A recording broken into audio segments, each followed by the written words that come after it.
I think it's important for us to also take this solving. One day when you come back and watch this again, you'll be like, oh, by the God answered that. So what are these answered prayers that we might all get encouragement from, and be like, yes, sometimes we need to hear that, to know that God is still doing this. I'm thankful to God because for the longest time I've been wanting to start a business, and just last week I was able to start one, and I was thankful to God because I wasn't sure where the resources to purchase what I wanted would come from. But over time, over actually close to 1 year, God has been just like providing, and I'm like, okay, sasa hii ni hii alafu nitaweka ya biashara. So over time, it has accumulated into something substantial, and I was able to start a business. And when I was buying those equipment, I was like, yani God, when inawezesha nimefika. I was so excited. And then I remember dedicating those equipment to God. Congratulations. Thank you. And as of today, like nimepata clients. God is good. Yeah. Actually nasema hiyo do first thing na 10%. I'm so grateful to God. Yeah. It's amazing. It's amazing. Should I continue? So mine will not be as significant, but it's still an answered prayer. Ever since I was a child, I was none of you, I think only Sydney knows me as a child. I was very skinny, but skinny with a huge head. I used to get bullied a lot. Yeah.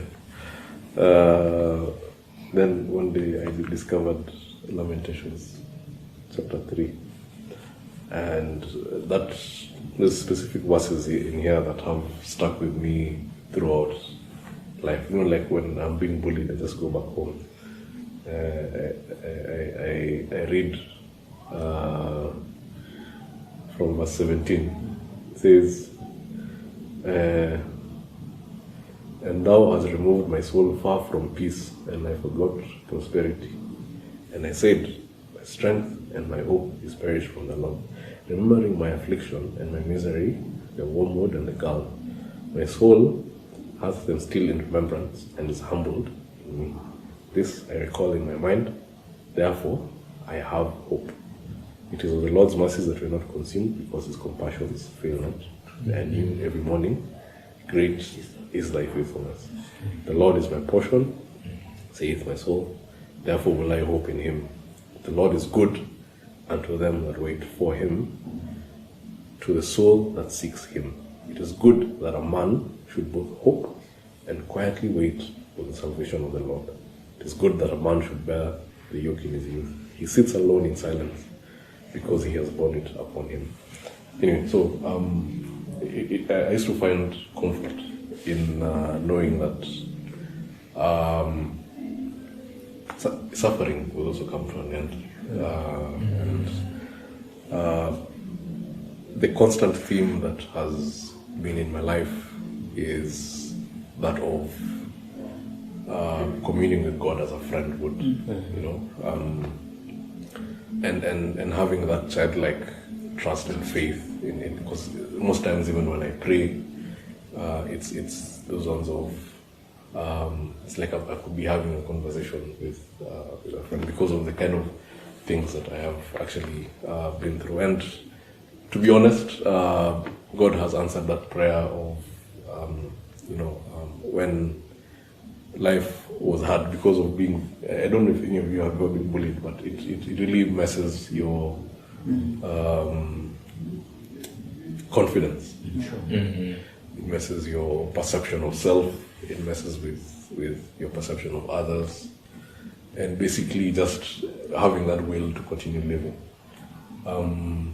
But then I think there's that answered prayer in my life that God continued encouraging me to take these experiences as things that would just strengthen me and also strengthen my relationship in Him. And I am here today because of such prayers. But I remember where I was going with this. I have very, very many answered prayers, and I keep note of them, but there are very significant ones. There's those ones like Sarah said, I give a very specific list. You know, like, yo, so it is like this. Number one, I want it like this, like this. Yeah, and actually, God came through and answered in such a spectacular way. I don't know if we'll have time for those stories, but I want to give this one that is linked to me being here today. So some years ago, I was struggling with a lot of things, also because of the background I had growing up. So my mental health was also not in a good place. So it became very easy to start having suicidal thoughts. Yeah. And a lot of people here would not know that, because the version that you people know is a very different version. Yeah, but when I would go back home and I am alone, then those struggles would come back. And a lot of things were going very wrong in my life at that time. And it was difficult. Anyway, so this is how this prayer was answered. It was in a very funny way. So the day that I decided, I'm tired, I need to now find out what is in the other side of life. Looked good. At that point, you know, I was like, Sasa guy, what do people write in such notes? What do people do? And then, so when I said, you know, I just not do it. I'll not write any note. I'll just go ahead and do it. Someone I had not talked to in a very long time. You know, like you can be walking in the streets and then you meet. So I met this person who happens to be in the construction industry. So we talked. That was like many months ago. Then she took my card and kind of at least how she existed. And then, so on that very day, I remember I just prayed. I told God, I'm tired, and I don't think this is something I want to do anymore. This person calls, says, "Hey, baby, you said you stay around this area." It's like, hey, so now what has happened? I'm a bit stranded. I had an appointment, but then it's not so. Do you have some time? We burn some time before this appointment now happens. Then she comes through. So we're there, we're talking. I suddenly just broke down and started. So she's wondering, hey, what's going on? So at least I found someone to talk to, and to me, that is a very significant answered prayer. Even if I had not envisioned that it was going to play out like that, suddenly I had someone to talk to about all the things that were in my mind that were pushing me to that specific edge. So that's something that I'm actually very. I constantly remember that story, and I'm like, there's some truth in God's word also when He says that His faithfulness is great, and that He is mighty to save in very many ways that we can't fathom. Yeah. So that's just one. There's others, but you guys should also share. I didn't know that song, Greatly Faithful. It's reminded me of the song, His Eyes on the Sparrow. Like, he's just watching, and like, there's no time that he doesn't know exactly what's going on with you. Absolutely. Yeah. It's very encouraging, really. And I just feel like, I think similar to you, Fred, also, and my life has been full of God's footprints. Like, you look at my life to just from afar, you're like, hey, because Mogs has reminded me something. I started like in 2014, April 9th, if I'm not wrong. I have this book. There was, I think only one person has seen, I think only Sheila has seen it, where it started off as like some sort of journal where I'd stick highlights, failures, desires, whatever. And I felt like it would be a good book when I grow older, when I have children, to go through and tell them about, oh, so see this day, this happened. And so like on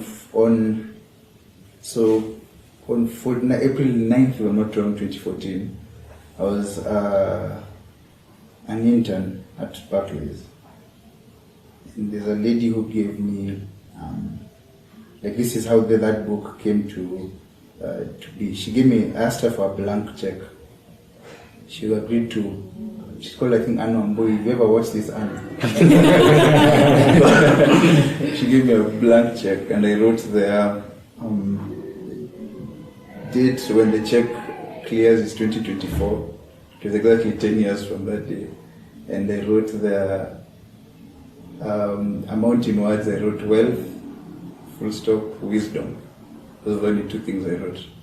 I stuck on the book and I've been sticking ever since. So while I'm waiting for that check to clear, I don't know what it will be like in 2024. I didn't give God any ceiling. Whatever form of wealth, if it's just friendship, if it's just what, I'll take it. But similar to Fred, I think I have very many, but the most significant in the recent past is January of 2020. So for like many of my friends know, like something I never hide is like I have an anxiety disorder and usually gets like really bad at times. Sometimes there are moments when it's so dark I feel like, hey God, where, like I know you're supposed to suffer, but man, as in this cup is way too heavy. So I didn't realize until, of course, by background, we all know, first anxiety is not even anything that is talked about. Yeah. From an African upbringing. You know, it's like why I walk. I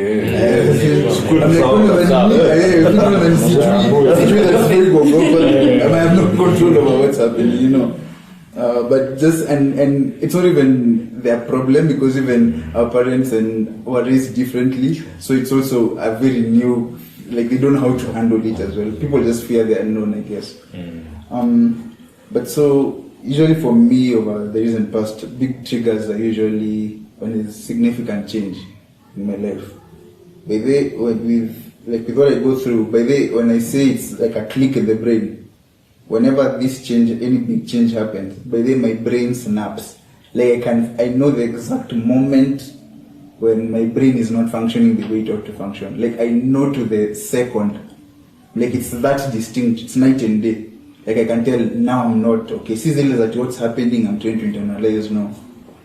And the worst now came in like when I was about to go to the UK for studies.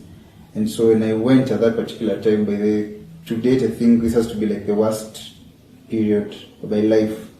So I didn't know what was happening. And I remember in January of 2020. So I've been there for like 3 months. And this particular Saturday, I meet Carl and Annabelle. We meet then. Okay, they're also doing their studies. They're also going through their studies, and we're just sitting and talking. And Dana, who was here. So for some weird reason, Dana has. We sit down, and she's way more experienced, but she's been there for a while now. And I think it's something that usually happens to many people, because when you're taken from like where you normally, like what is your support system, when you're just uprooted and taken to a new place, but then there are certain elements you're not told about, and your body and your mind reacts in a way you're not even used to. But for me, it was even now, at this particular point, where I was having, I was having an anxiety was like 10 out of 10, panic attacks, I can't even count, it's like I couldn't understand what's happening. And so this Saturday, Dana calls us to like her place. And I can't forget, she asked us, how you guys taking the care, how you guys finding it? A very strategic question, now that I think about it. Because she waited for me to say, but then I told them, but then you guys, I'm suffering. Dana was just like, I could tell that's what she was waiting to hear, you know. And so I told Dana, I'm at a point where I need an answer from God. By that time in January 2020, I remember like that week before, leading up to that weekend, I told Sheila, baby, I'm not going to church. I feel like I'm at a point where I'm just angry at God. Like, as in, how can He be looking at me suffering like this, honestly? Like, what's this? So I leave where Dana's place is. I go back to, my school is in Cardiff, so I go back to Cardiff. And then I remember we had some student meeting on Tuesday. I can't forget. So actually, you know, when you're in this state, when you're like a mental health is not really A1. By the way, it's a very dark space to be in, because at that particular point you're like clinging for hope for everything, anything. I'm like, I want to survive. What the hell is this? So I remember even going through IG. I can't remember who shared some post from women of, I think that it's called, a page is called Women of Faith. And so it was some relevant, because at that time I'm looking for hopeful things to just encourage me. So I was like, this is a page for Women of Faith. It's clearly content for women, but like, saying something nice. I just followed on Instagram. And then I went about my day. So I remember on Tuesday, it was a Tuesday that week, we had a student meeting, and then I went back. Man, I had the worst panic attacks. I felt like Nazima, as in, I felt like my eyes are shutting, naenda. I was like this, I was like, God, how am I living like this, you know? So now at that point, I was at a point where I was like, I remember in my mind, I was like, God, I'm just gonna sit here, and please take me. I'm ready to go. I was like, I'm not gonna do it, but you have to take me, because siwezi hivi. Like, I'll sit here until I don't know what happens. I'll sleep here. I wasn't eating at this point. I was like in a very... So there was some lady who was leading in charge of praise and worship in the Cardiff church.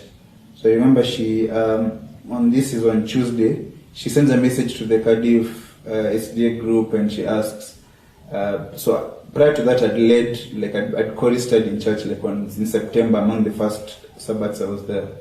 So she asks, are you willing, she asks in the whole group, the church group, is there anyone who's able to come and help me lead praise and worship and chorister this Sabbath?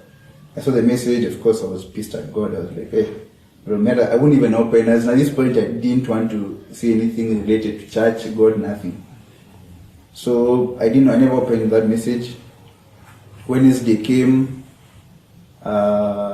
Thursday evening. She messages me directly. She says, hey Sydney, I hope you're well. Are you able to? She messages me like at around 7. You know the way you can see a WhatsApp coming in, but you don't open, because I don't want her to see that I've read. You know? So I've seen what she's written. She's like, able to come and lead praise and worship with me this coming Sabbath. So I was like, oh, okay. I know I didn't even open, so nikacha. I remember I was just there in my semi-surviving, just trying to survive, and I can't remember what I was watching. Then she, at 9:45, no, she messages me at 9. It wasn't at 7, at 9. You know, the way immediately she said, her message was, are you able to lead praise and worship? Help me lead praise and worship this Sabbath. Immediately I leave the WhatsApp. You know, the way by default I just go to Instagram to check. Immediately at that point, Women of Faith. At that point, Women of Faith have put up a post saying something about bless him, like praise him in your something. It was just one of those, like it was the exact moment. I checked to the exact moment. But you know, being human, I'm like, bro, isn't it algorithms? I'm like, yeah, these have to be algorithms. There's no way. But then I decide to. I wake up. My roommate at the time, her name is Patience. I remember going to her room and I'm like, Patience, so I need someone who's like of clear mind. This chick just sent me this message now. I've just seen this post, Sai. And then she's like, if I were you, she said, if I were you, I'd just go to church and see what happens. That's exactly what she said. I was like, so I'll go. I remember I didn't sleep that night, which was like, at this point, it was common for me not to sleep. Yeah. So she immediately, like Isaac's mom, Gabanto's mom usually sends like devotionals. Sometimes I never read them, but sometimes they're long. But this day I was like, let me just read. Myself, I've ever seen a devotion that's like, spot on. Yeah. Like she's like, it's like should have just written, Sydney, I'm talking to you. Up until this point, by the way, I still don't, like I'm like, it's God, but I'm like, not sure. So I go to church. No, Saturday reaches, Saturday morning. Believe it or not, the lady or the girl who asked me to lead prison worship sends me a message, says she's unwell. I'll have to do it. I'll have to do it by myself and be one other person. I was like, man, was like the only thing she had to do this week was to make sure I go to church. Yeah. I remember Dana messaging me and telling me, I've really prayed for you. I hope you get your message today. So I go to church. The worst thing about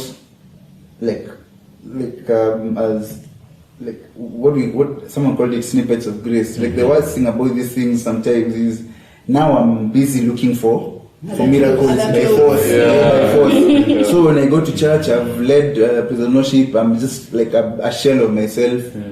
I'm coming back to sit down. I'm like, Sasa, in my mind, I'm like, will a kid come and just talk to me? Like that's what I was, Like I have the way my prayer should be answered. I relate.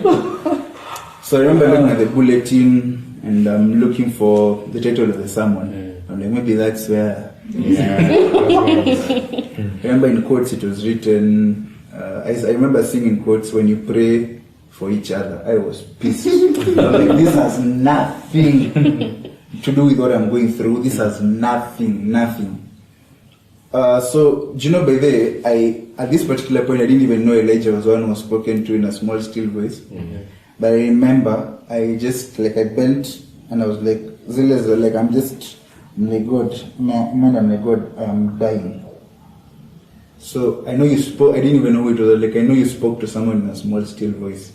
But then, in my exact words, in my heart were, God, please, just even if it's one word, Yani, just tell me one thing, give me one word for me to know that you're there.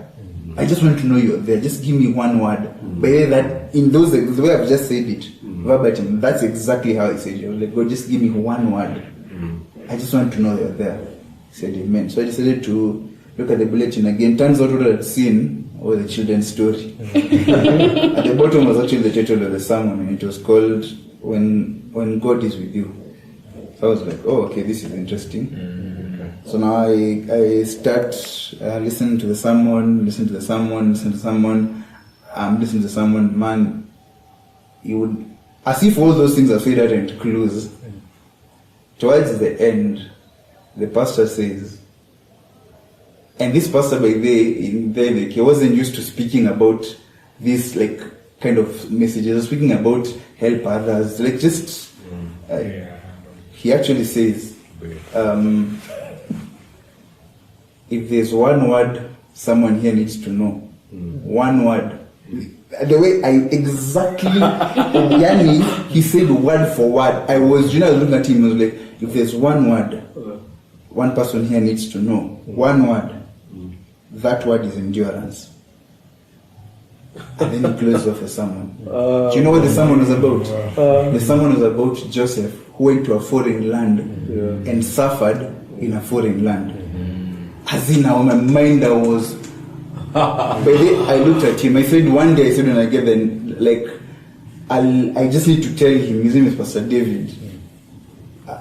That moment I woke up, I texted Dana. I told Dana, it has happened. I just went back to I wasn't feeling better, but I have never in my life and there have been many things that have happened. The fact that even I was there on a scholarship is beyond proof that God can do amazing things. But this was the first time in my life where a prayer was answered. Yani, it was like beyond the shadow of a doubt. It was like I couldn't even believe by then. I was like, man, that's amazing. So if that helps anyone, like, man, that for me is still, and it sits in that book now. And April, this happened in January, so just the whole page written. The word is endurance. That's what that page reads. Oh, that's encouraging. Now we know how to pray. God of Sydney. That's true. Now we know. That's very true. Yeah. That's very true. Yeah. Very profound. I think for me, I don't know why everyone's like it comes. The prayer that we seem to like remember, which we are trying to get out of that, is always remember like even the smallest prayers that get answered. But for me, it just happened this year. It was the funniest thing that has ever happened to me, and I still remember it. I was going through a long period where I was just like questioning God. I was just questioning. Like I had so many questions this year, and sometimes I would wake up on Sabbath and I'm just like, I don't think I want to go to church. There was a Sabbath that I went to church. I sat during when divine service started, and sometimes when you're not feeling good, and then everyone is just saying of how good God is. You just look at people are happy, people are smiling and hugging each other. Just like, why am I not in the same space?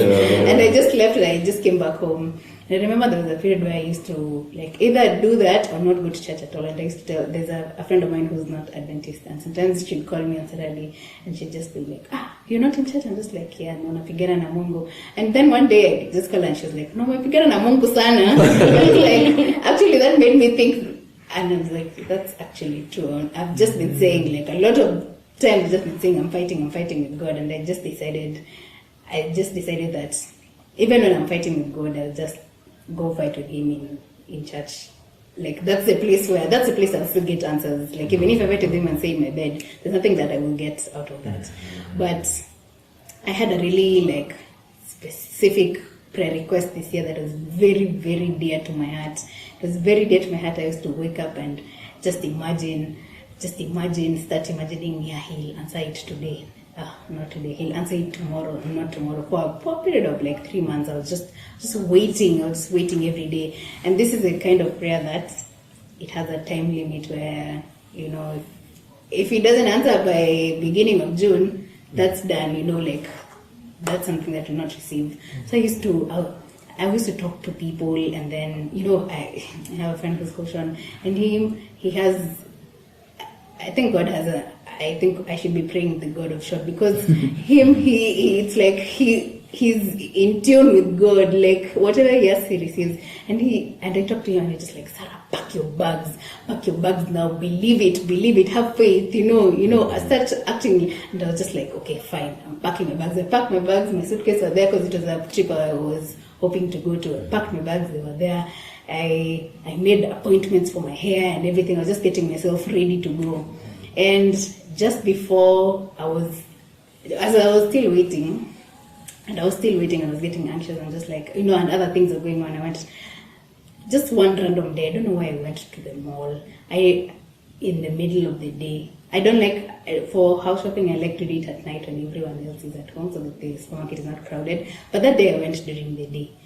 And I went there, and then it was in Carrefour, and Carrefour, they were doing, I think it was their anniversary or something. And then they were doing like a giveaway. I was just like, they were announcing it every year. When I was going through the ads, they were like, okay, there'll be a lucky winner. Like, I've been hearing all these things. It's just like, okay, so I was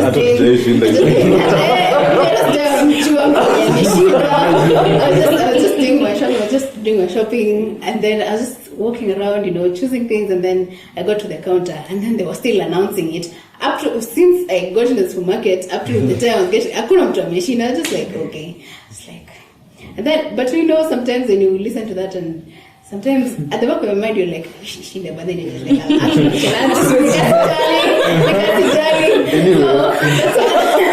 anyway, I went to the wall, that's how I was walking through, and then I was okay, and then I got to the line, that's when that guy came up on Melia, akisema, now we are ready to choose. I was just like, that person. I was just like, and then I didn't understand even how they're going to choose.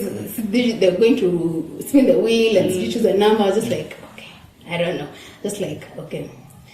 The entire time, that guy wasn't doing anything there. He was just hyping. He was just announcing the same thing over and over again. Thank you for coming. Going to announce the winner. Thank you for coming. Okay, the person goes. I'm the second person.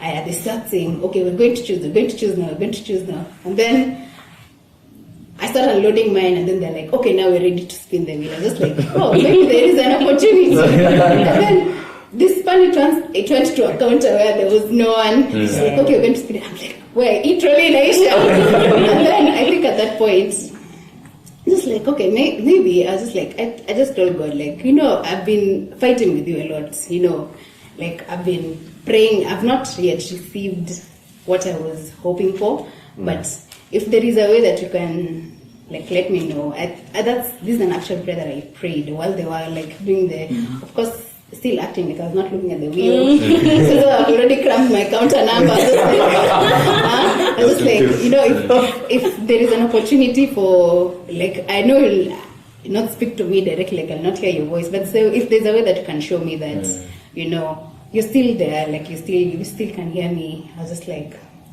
I just said that prayer, and then after I said it, I was just like, okay, I don't even care. So I continued unloading my things, and then they did. I think it went to like a counter without people, like twice or thrice, and then by the fourth time, I was like almost finishing my trolley. I was just like, okay, even if it comes to this counter, they'll probably give it to the person behind me. Just like, okay, it's fine.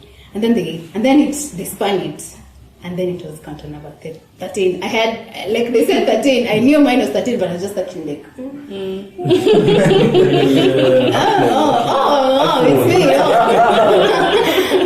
And then that happened. And then, of course, I got my shopping for free on that day. And I think God answered. And I think after that, like, I called Sydney, and I was just like, I think at that point, that was an answered prayer that God told me that, I can still hear you, I can still listen. I still listen to you, and I know that you're still there. And it gave me so much hope, and also grateful to God at that point. And to some level in my head, I thought there was a correlation between that answered prayer and the prayer that I was still waiting for. But unfortunately, the other one didn't come through. But of course, like even that, I had to go through the motions of just accepting that, okay, fine, and the time has gone. But even now, I still remember that opportunity where I just told God, I've been going through this. If there is an opportunity where you can just, out of all these counters, out of all these people who are there, if you can just choose me, then that will just give me a lot of motivation. And I think he answered that. And I think when I come to reflect it, actually, I think he was trying to tell me, yes, I'm here, even if whatever you're waiting for doesn't come through. Absolutely. It's still me. I'm still here. So that is one of the crazy things that has ever happened to me, and I still feel like God is telling me He's still there, and I know that He's still there. Amen. It's quite interesting. I think the common thing I'm picking from all our sharings is that there's always someone we're talking to. Yeah. Other than just God, like see your friend, the friends you were with in the UK, that lady who came into your house, and I believe that's how God speaks to us. If it's not through His word, it's through agents that He appoints. Absolutely, yeah. And those people may not even know it. Yeah. That's true. Yeah, they may never know what. They just came and then probably they leave. And unless you tell them, unless you tell them, they really have no clue what they've just done or how God has used them. It kind of like shows just how, when Christ was telling those Pharisees that, even if you tell these people to keep quiet, the stones will sing. As in, it just shows how vast His ways in reaching out to us are. He can use anything, anyone at any point in time. And that also brings me to my sharing in the sense that I think also I've been having a difficult time for a while. Professionally, I would say it just tends to affect you. Okay, let me say socially, from an individual point, then it affects all your other aspects of life because you're struggling. I think I think it's just something to do with what happened when COVID came. Somehow it just had a weight that, just took things out of control. Because I think at some point I had a mental breakdown. I remember at the end of 2020 telling my dad that, you know what, I want to quit my job. I don't feel like I can take it anymore. I think it's just too much. And he told me, you just hang in there for like 3 months and then we can see. Yeah, of course, after 3 months, things changed and I just continued in the same job. But it didn't change the fact that I still felt like there was a load in my mind that I was, you feel like you have a brain lock. You're trying to unlock and things are not working. And I remember early this year, not very early, recently, not too long ago, I think I kept on missing my deadlines. And I remember at one point in time, my boss just did an email to me and said, hey, we've discussed this matter and you said you'd do this, but you didn't do it. So I remember reading that email and I was like, I really deserve this. I mean, it's not coming from a point of of malice or because all along my supervisor has been very supportive, doing everything to make sure that you are the best that you can be, taking out if there's any opportunity for training, encouraging you to go, all those. So you really feel like, I'm the one who's letting them down. And I called a friend of mine who's just a close friend of mine in the office. And I told him, hey, I need your counsel. And interestingly enough, this friend of mine had just resigned and they were serving their notice. So I just told him, and I was like, hey, he had told me, hey, I need to talk to you about something. So I was like, okay, fine. So he revealed to me that he was moving. So I was like, hey, okay, wow. And then he's the same person that I go to and I'm like, hey, I need you to read this email. I do not know how to respond to it because at that point in time I felt like if I was going to respond, it would probably just aggravate the issue. Absolutely. Yes. So I just told him, hey, read it and then help me think through it. And as you were there with him, I was just praying to God and saying, hey, Lord, I'm at this point, I've really struggled for a long time. I feel like, I have so much to do. Probably because it could partly because of my own doing, because with time, when you're not beating your deadlines, you keep on piling work and work and work. Then all of a sudden you have so much to accomplish in a short period of time. So I'm like, partly it's I actually accepted the mistake was mine. And I said, God, as much as I'm in this situation, it's not entirely because of outside circumstances. Most of it has to do with myself. And I was like, I just need a way out of this situation. It's not something that I like being in. And you keep doing it. It's like a cycle. Every now and then, because I have some assignments that are routine, at a certain point in time I need to have the reports ready. And every time I have the last minute rush where I'm busy spending the night in the office trying to finish things. And I'm like, God, this is not even healthy for me. And then I'm like, we can't continue being like this, because you actually feel the load. Even by the time it's even Sabbath, you're not even in that mood, because I'm always remembering I need to go back. I mean, you have anxiety every time. And I remember it was so bad. Every time I would see an email from my boss, I'd get like a mini like Yeah, panic yeah, attack. yeah. Like, wow, that's a nini. Yeah. And I told him, hey, just help me here. And he said, okay, what's the problem? I explained, and he's like, okay, fine, this is what you're going to do. We went through certain routines that I can try and see how things will change. And of course, having prayed to God and say, just give us the words to use. And I remember writing the email and telling, acknowledging the fact that yes, what she has said is true. I accepted my mistake. And I said, and after that, I noted that yes, I am working towards ensuring that I can improve on this situation. And after I sent that email, I felt a huge, relief. Like, yeah, I feel like a load has been lifted off my back, but I was still like, yeah, I'm still not out of the woods yet.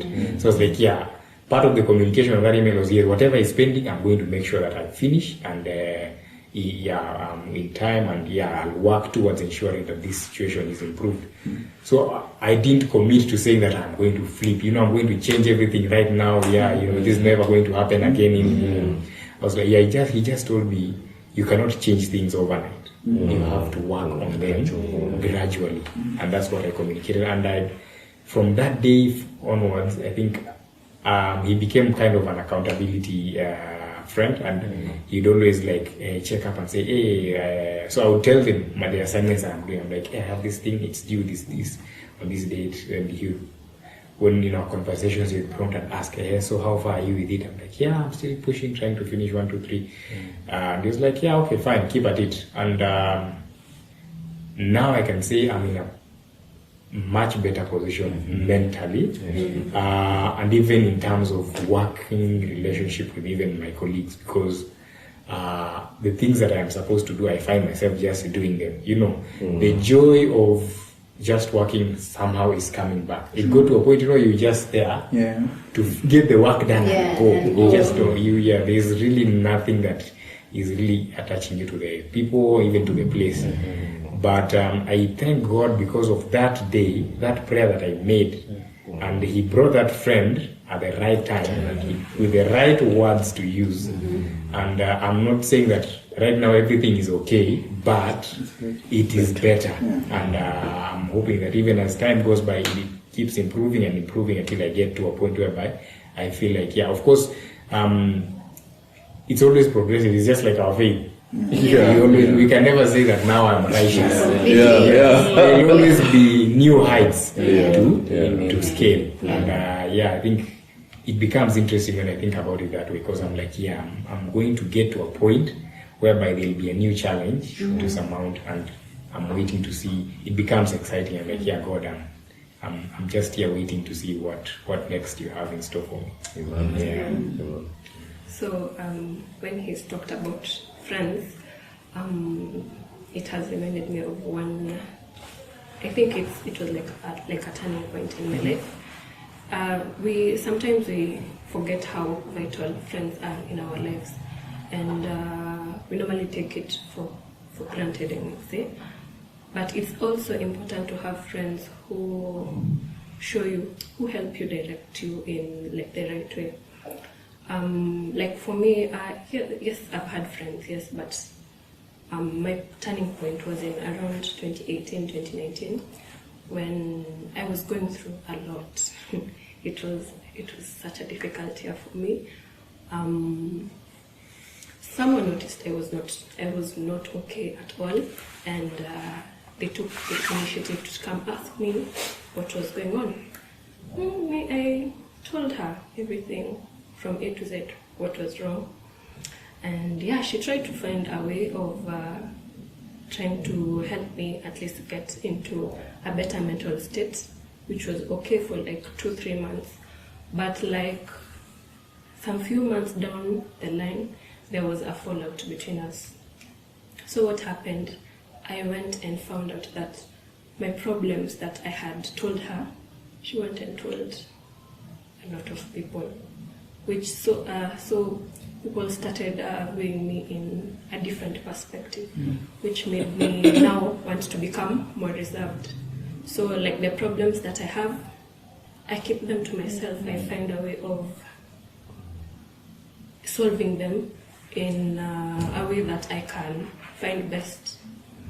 So I think it's this year Nahash had a concert at a children's home somewhere in Ukambani, I think so, but he was not able to make it.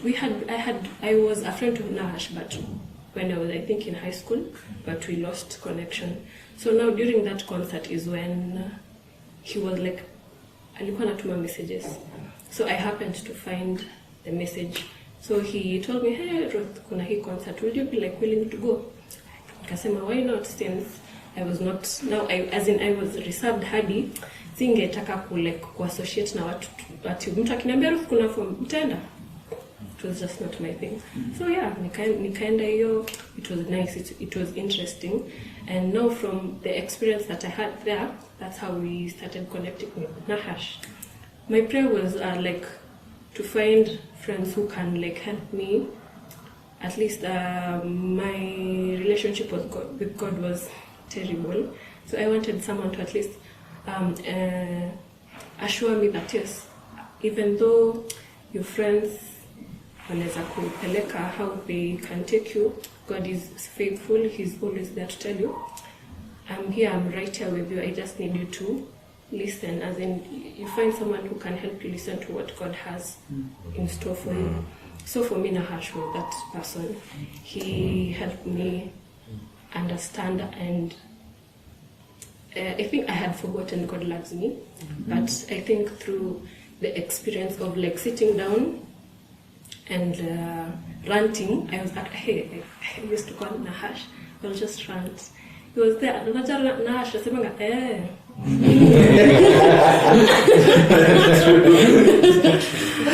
Lafu, akimaliza anakuambia have you ever tried doing so and so?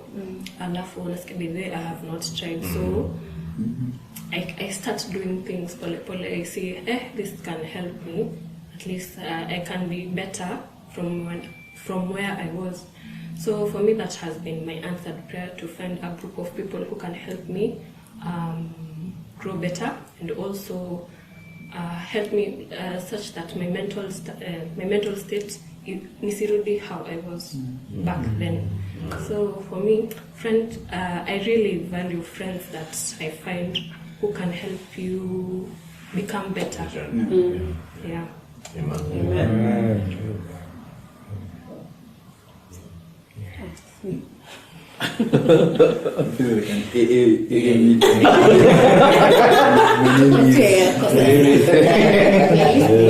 Mine is not as significant as yours. It is. Yeah, it is very significant.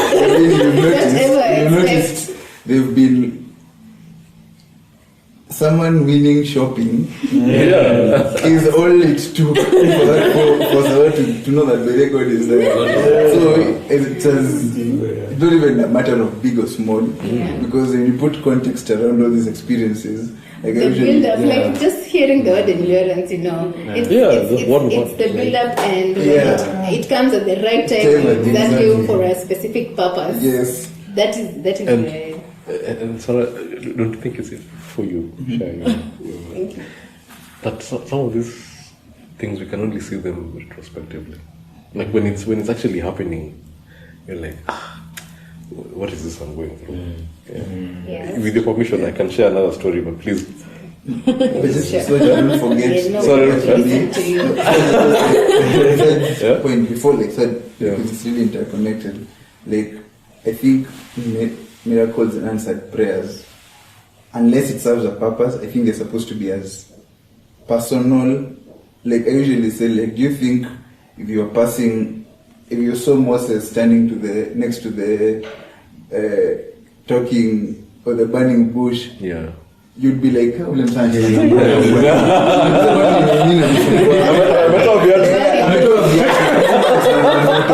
that guy is right there talking to God, but you wouldn't know. When you're standing from afar, you're like, and I feel like that's exactly how answered prayers are. Sure. Only the person whose prayer has been answered knows the magnitude of. To you, to everyone else, it's like Msa china tu shopping. But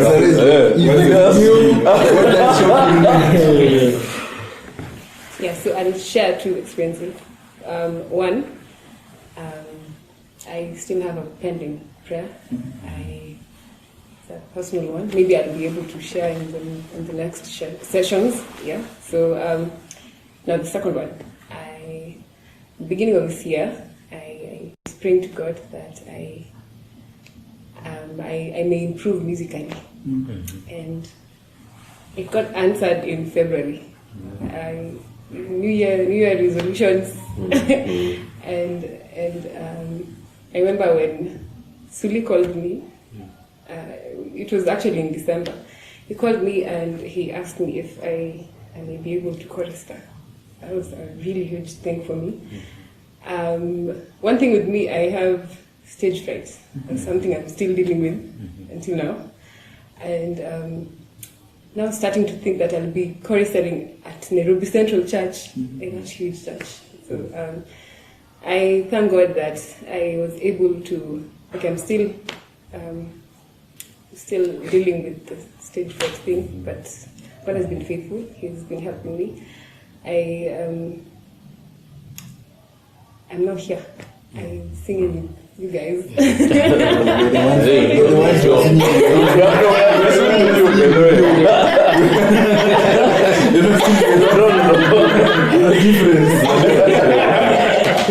We're singing with you. But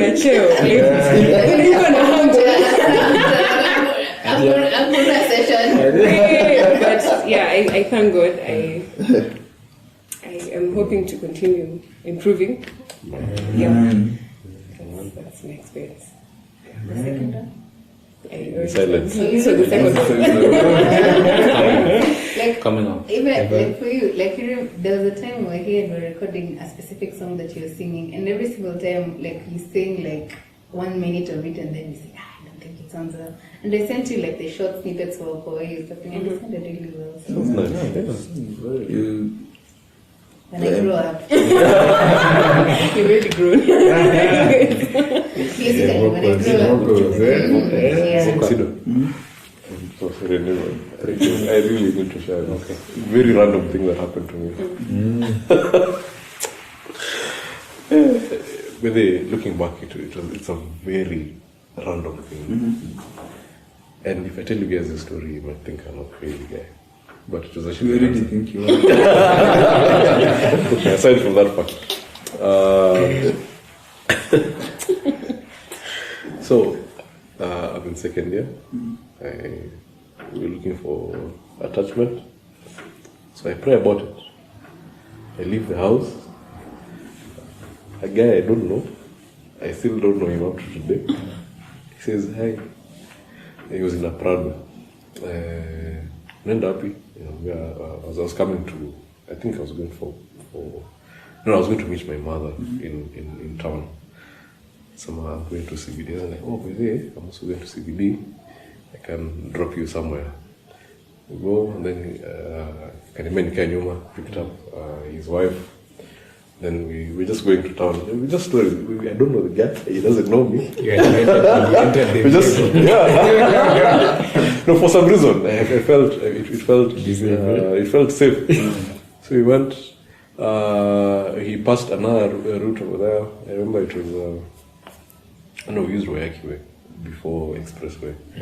Kempinski was being built. I remember we looked at that's a big building. Then I looked at the surveyors. Then it just stuck. That board just stuck in my head. I go to town as I'm waiting for my mom. So I remember before we got to town, I remember we were having a discussion with this guy, and he was just talking about courage and just being courageous about doing things in life. So I go to town. I remember the name. I sent my application when I was in town waiting for mom. I sent my application and hey God, this will be a good opportunity. I sent it like this, then I go and meet my mom for lunch. So as we're having lunch, I get the call, like that same day. It's like, hey, hi, you just applied attachment, and like, it is I. I want you to come in on Monday. I think it was on a Thursday or something. It's like, I want you to come in on Monday. It's like I was shaking. I was like, okay, as in sometimes, as in I tend to think that if really I had not met this very random person, I would not have had the chance to look at this thing that brought in this opportunity. And when I went back, now because it was long holidays, University of Nairobi, you guys can relate. Long holidays, so we were going back to school and guys are like, hey, we'll go up, I'm like, I was at Harold Fenwick for attachment. Like, how did you?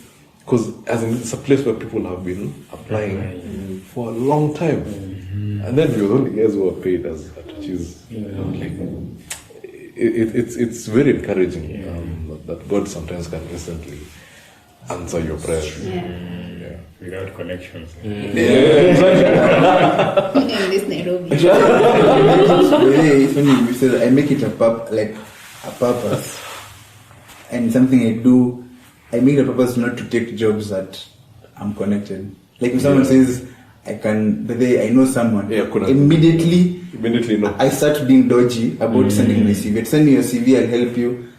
Because the way I've gotten jobs by there has purely been God. So for me, it's always been like, I want to see, this is one time I'm sure I usually see God's hand. So I want to see God's hand now. Stucky stories are which one? Because then I'll be like, was that God? I know he might use people like that.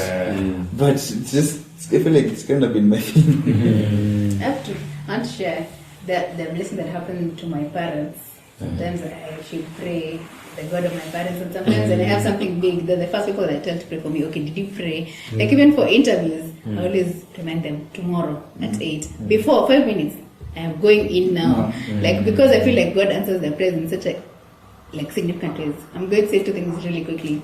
So a few years ago, almost 10 years ago, so my dad was now trying to buy land in Kisii.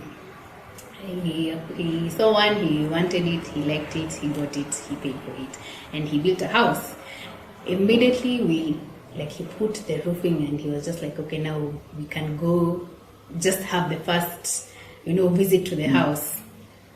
Ketrako want to pass a line on top of your property, and apparently they had notified the original landowner, but that landowner had not notified us. So what happens? We have to go to court to contest this. They bought land, we built, So they went to court, and they were awarded some money to buy another piece of land somewhere and also build a house.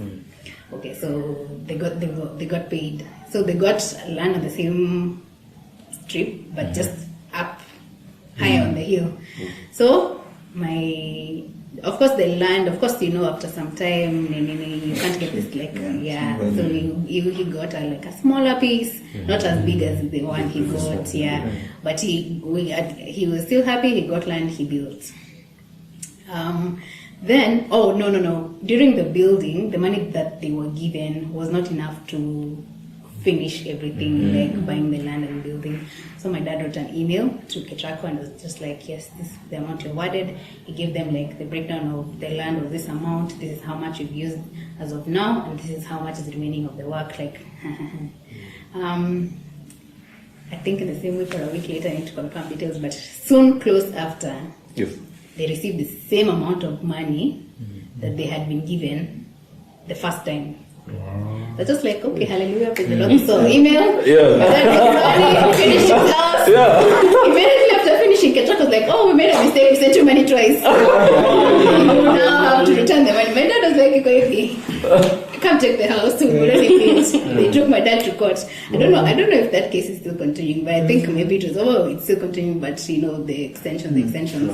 But to my dad, he wrote an email. If they had just sent it without any communication, it would have been okay, whatever. But he wrote an email saying, this we need more money.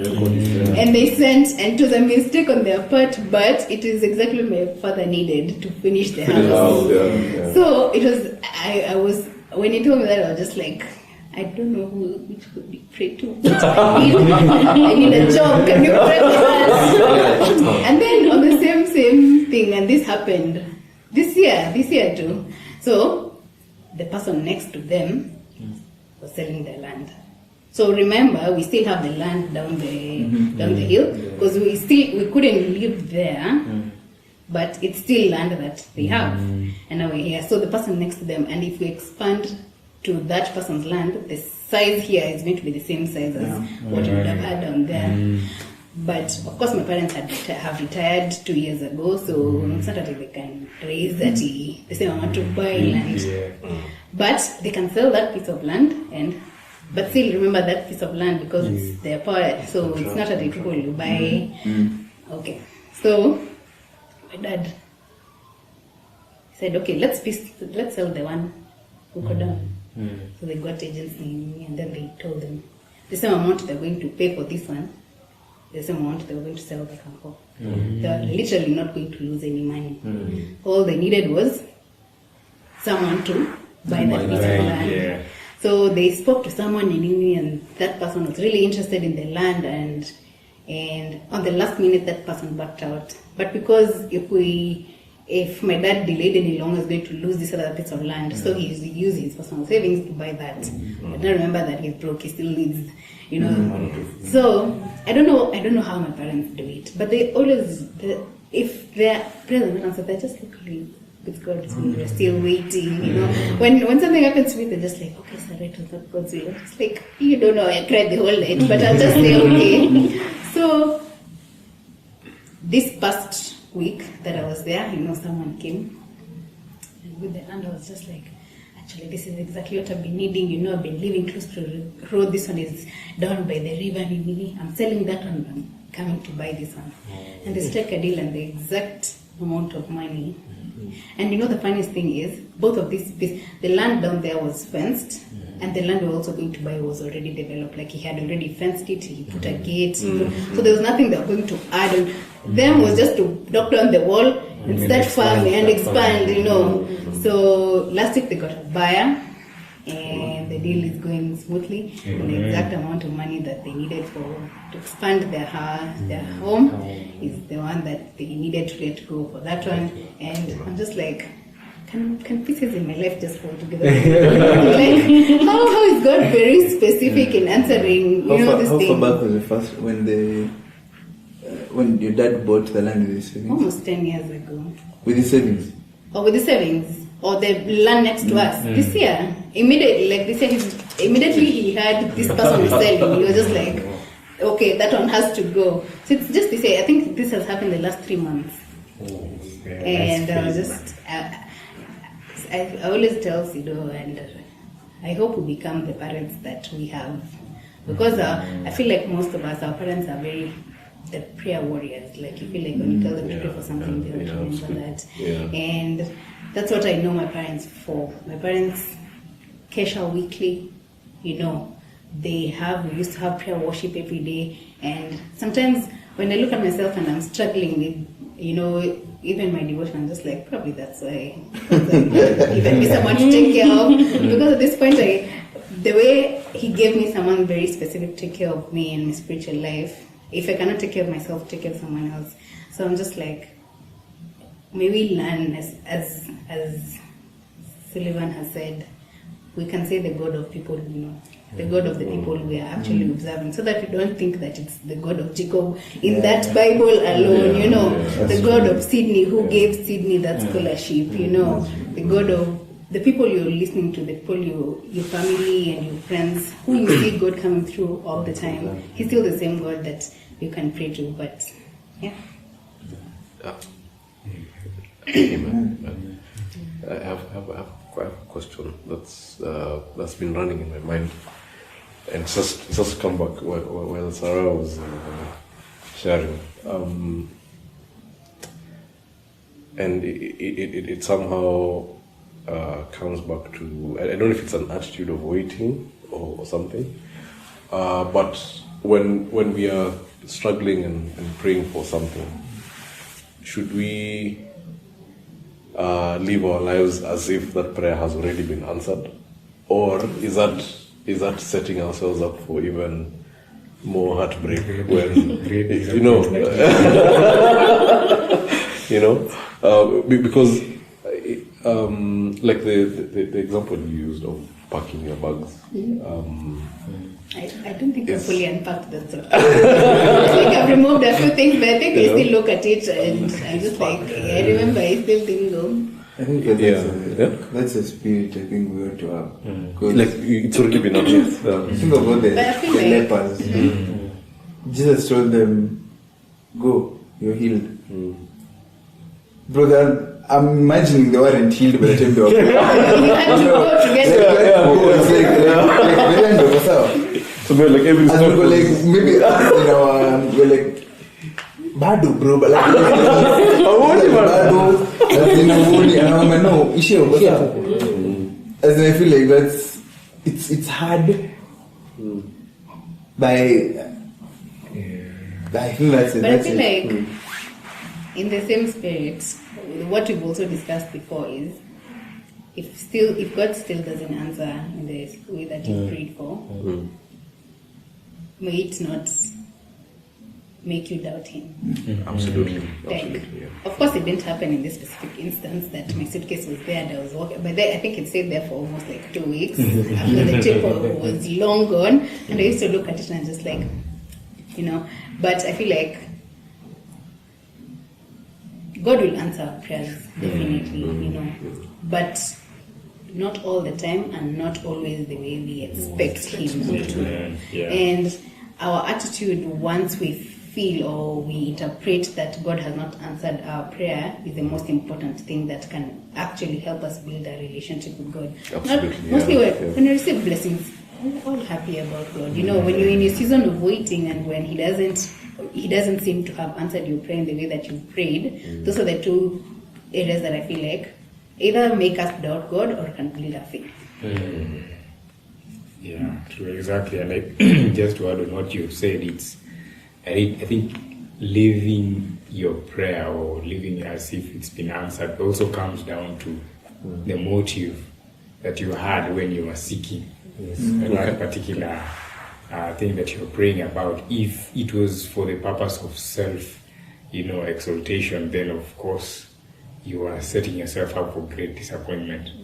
But if indeed it was an honest desire to get whatever it is or whatever you're going, or if God is going to answer your prayer, it's going to actually be to His glory, then we should go ahead and proclaim that prayer and start living as if it's been answered. Because I think motive plays a very big role in even how God answers the prayers. I think God does not answer prayers. He answers all prayers, just that not in the way we expect it to.